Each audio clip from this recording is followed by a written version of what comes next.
bien bonsoir, on est au cours de ces finalités de l'UCEP en présence de Noël Leget, président de l'UCEP, et de Marina Charbonnier qui est déléguée à l'animation. Tout d'abord Noël, un premier mot, c'est la 20e année de collaboration entre l'UCEP et Angers-Noyant. Un petit bilan, ou un bilan tout simplement de ces 20 années passées entre l'UCEP et Angers-Noyant. Tout simplement, au départ, c'est plus une histoire d'hommes, de relations humaines entre l'ancien président de l'UCEP, qui était Jacques Houdemont, un passionné de handball. Donc c'est des relations humaines qui se sont créées pour justement, qui sont à l'origine de ce défi 3000. Je rappelle que le défi, c'était de remplir la salle. Et puis en plus, c'est des relations privilégiées qui existent entre le monde du handball et puis l'UCEP.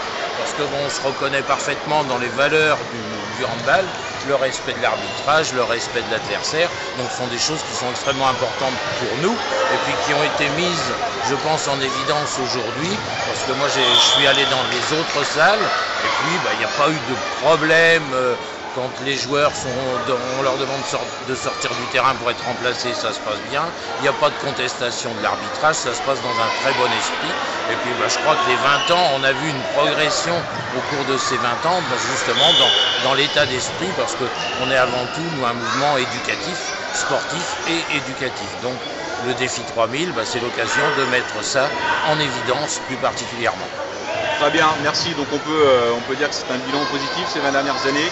Des valeurs communes, pour résumer, effectivement, entre l'UCEP et puis le handball. Voilà, entre l'école publique et le monde du handball. Donc comme je signalais tout à l'heure, on est aujourd'hui dans cette salle Jean-Bouin, puisque là, ce soir, on accueille les finalités.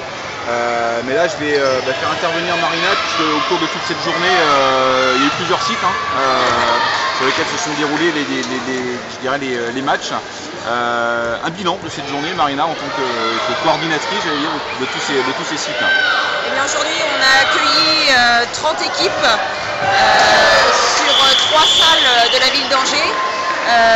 Ici même, à Jean-Bouin, il y avait les équipes de CM1, où il y avait 12 équipes qui se sont rencontrées sur l'après-midi de 14h à 16h30, où là on peut voir les demi-finales qui se déroulent en même temps. Il y avait également sur la salle Montaigne à Angers 10 équipes qui jouaient de niveau CM2 à la salle Montaigne, et également à Villoutray où il y avait également cette fois-ci 2 poules de 4 équipes de niveau CM2 où ils ont pu faire leur match de tournoi de poule dans ces salles-là, et ils vont pouvoir terminer ce tournoi à la salle Jean-Bouin pour faire les demi-finales et finales, donc ici même en levée de rideau du match d'Angers-Noyant contre Mulhouse. Donc voilà, une bonne participation où de nombreuses équipes viennent de tout le département du Maine-et-Loire participer donc à ce tournoi qui est donc une rencontre départementale UCEP de Maine-et-Loire. Voilà. Très bien, merci Marina, on sent effectivement une impression vraiment positive de cette journée. On va vous laisser et ensemble on va aller regarder effectivement ces jeunes qui finissent un petit peu leur journée par ces finales. Mais je crois que Noël effectivement veut nous rajouter quelque chose. Je vais mettre l'accent sur la participation des jeunes arbitres qui sont du club d'Angers-Noyant aujourd'hui. C'est quelque chose qui a été mis en place depuis plusieurs années, et puis il n'y a aucune contestation de l'arbitrage, ça se passe très bien et c'est un élément également très important. J'en profite pour les remercier le club par la même occasion. Très bien, merci. Est-ce qu'on peut supposer que c'est une collaboration pour 20 années encore?